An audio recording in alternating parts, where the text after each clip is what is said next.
नमस्कार विद्यार्थियों, मैं जितेंद्र स्वामी आज एक नए वीडियो लेकर आपके सामने उपस्थित हूँ।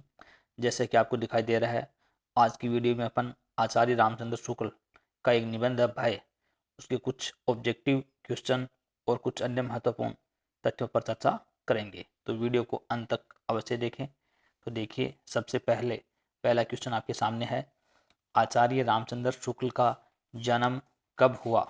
सन 1886 में, सन 1888 में, सन 1880 में, सन 1882 में। चार विकल्प आपके सामने हैं। इस विकल्प में से आपको एक विकल्प का चयन करना है जो सही है। ध्यान से चयन करने की कोशिश करें। तो इसका सही जो जवाब होगा ए।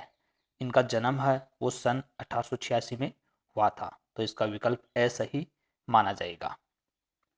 प्रश्न नंबर 2 देखिए, किसी आती हुई आपदा की भावना या दुख के कारण के साक्षात्कार से जो एक प्रकार का आवेगपूर्ण अथवा स्तंभकारक मनोविकार होता है उसे क्या कहते हैं?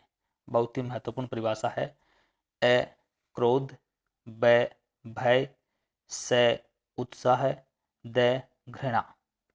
ये परिभाषा इनमें से किसकी है? चारों विकल्पों में से आपको सही विकल्प का यहाँ चयन करना है। बहुत ही अच्छा प्रश्न है ये। तो इसका सही जवाब है विद्यार्थियों ब। ये परिभाषा है वो भय की है, तो काफी महत्वपूर्ण है ये। प्रश्न नंबर 3 देखिए, भय का विषय किन रूपों में सामने आता है? यानी भय के प्रकार पूछे हैं यहाँ पर।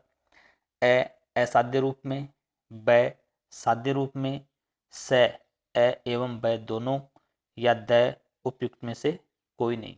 भय के विषय यानी भव के रूप हैं वो कितने हैं, कौन कौन से इनमें से हैं, उस विकल्प का सही चयन आपको यहाँ करना है।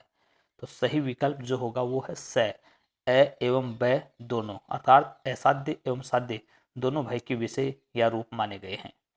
प्रश्न नंबर 4, भय जब स्वभावगत हो जाता है तब वह क्या कहलाता है?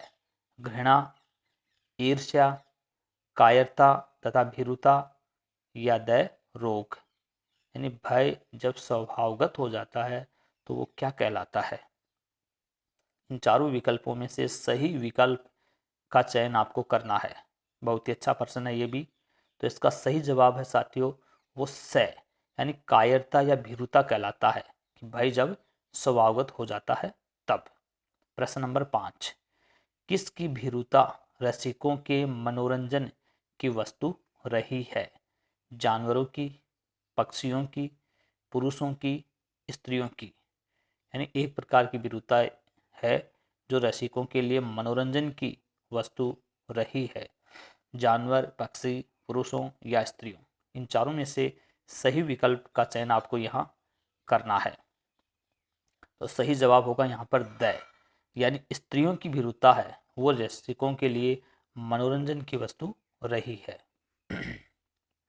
प्रश्न नंबर 6, किसकी भीरुता की निंदा होती है? निंदा कौन सी भीरुता की होती है?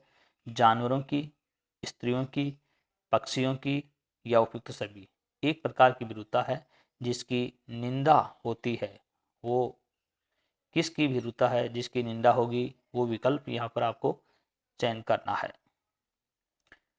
यहाँ पर सही विकल्प ब, यानी स्त्रियों की जो भीरुता होती है इसकी निंदा होती है, ये विकल्प यहाँ पर ब सही है। प्रश्न नंबर 7, एक ही प्रकार की भीरुता ऐसी दिखाई पड़ती है जिसकी प्रशंसा होती है, वह है। ऐसी कौन सी भीरुता है जिसकी प्रशंसा होती है? मानहानि भीरुता, जनहानि भीरुता, धर्म भीरुता, या अर्थहानि भीरुता। भीरुता का अर्थ होता है कायरता। ऐसी कायरता जिसकी प्रशंसा होती है वो कौन सी है इन चारों विकल्पों में से? तो इसका सही जवाब यहाँ पर है साथियों स, यानी धर्म भीरुता होती है उसकी क्या है? प्रशंसा होती है। अब कुछ रिक्त स्थान वाले क्वेश्चन है आपके सामने, ध्यान से देखना। 8वां है, भय नामक मनोविकार रिक्त स्थान है संवर्ग का भाव है। तो भय नामक मनोविकार वो दुखात्मक संवर्ग का भाव है। नंबर 9, अशिक्षित होने के कारण अधिकांश भारतवासी भी भय के हो गए हैं। तो उत्तर होगा उपासक हो गए हैं। प्रश्न नंबर 10, अब मनुष्यों के दुख का कारण रिक्तस्थान ही है तो मनुष्य, यानी मनुष्यों के दुख का कारण मनुष्य ही माना गया है। जैसे कि आपको पता है बोर्ड के पेपर में कुछ बदलाव है, उसमें कुछ रिक्त स्थान वाले क्वेश्चन हैं वो भी शामिल किए गए हैं। तो ये 3 क्वेश्चन काफी महत्वपूर्ण है। अब देखो कुछ और महत्वपूर्ण जिसको अपन लघुतात्मक प्रश्न के रूप में भी ले सकते हैं। तो पहला तथ्य देखो, भय के साध्य या असाध्य होने की धारणा परिस्थिति की विशेषता पर निर्भर करती है। यानी भय के 2 रूप है, साध्य या असाध्य। उसकी धारणा है वो भय की जो परिस्थिति है उस पर निर्भर करती है। जब व्यक्ति भय का निवारण या सामना नहीं कर पाता है तब उसके लिए भय असाध्य हो जाता है।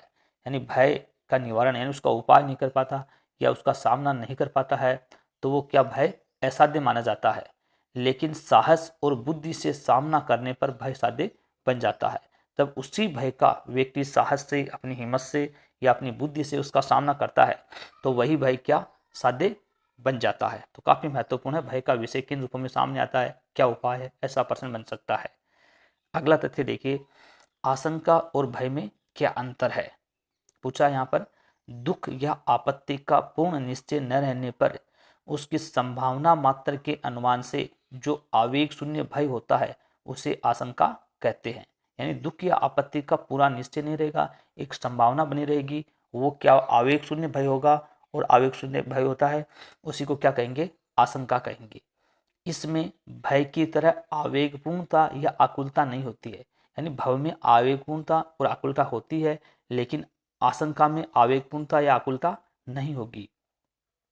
इस तरह आशंका में स्तंभ कारक स्थिति क्षणिक होती है जबकि भय में वह पूर्ण रूप से रहती है। यानी व्यक्ति एकदम से स्तंभ के समान हो जाता है क्षणिक थोड़े समय के लिए, लेकिन भय में वो पूर्ण रूप से रहती है। अगला तथ्य है भय की अधिकता। यानी भय की अधिकता किस में होती है, ऐसा क्वेश्चन बन सकता है। तो देखो, असभ्य और जंगली जातियों में भय की अधिकता रहती है। यानी असभ्य व्यक्ति हैं, जंगली हैं, एक तरह से अशिक्षित हैं, वे लोग क्या है ज्यादा भयभीत होते हैं, ज्यादा डरते हैं। अशिक्षित लोग जल्दी भयभीत हो जाते हैं। यानी अशिक्षित लोग हैं जो अनपढ़ हैं, एक तरह से जिनको ज्यादा पता नहीं है, वो ज्यादा डरते हैं, वो भयभीत होते हैं। इसी प्रकार अबोध बालकों में भी भय अधिक होता है। अबोध मतलब जिसको ज्ञान नहीं होता किसी चीजों का, वो अबोध होते हैं, नासमझ या नादान कह सकते हैं, उसमें भी भय अधिक होता है।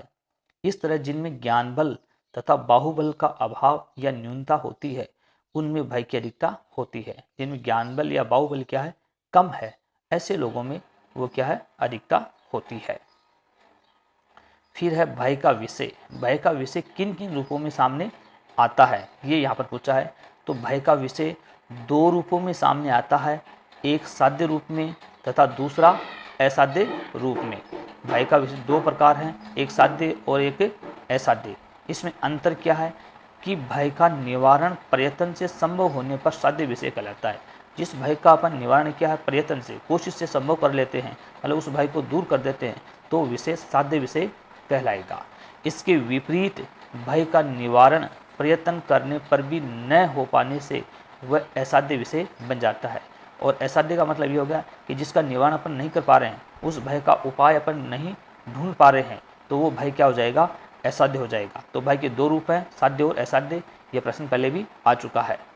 धन्यवाद विद्यार्थियों। मेरा ये वीडियो कैसा लगा, अच्छा लगा तो कमेंट करें, चैनल को सब्सक्राइब करें और वीडियो को अधिक से अधिक शेयर कीजिए। धन्यवाद।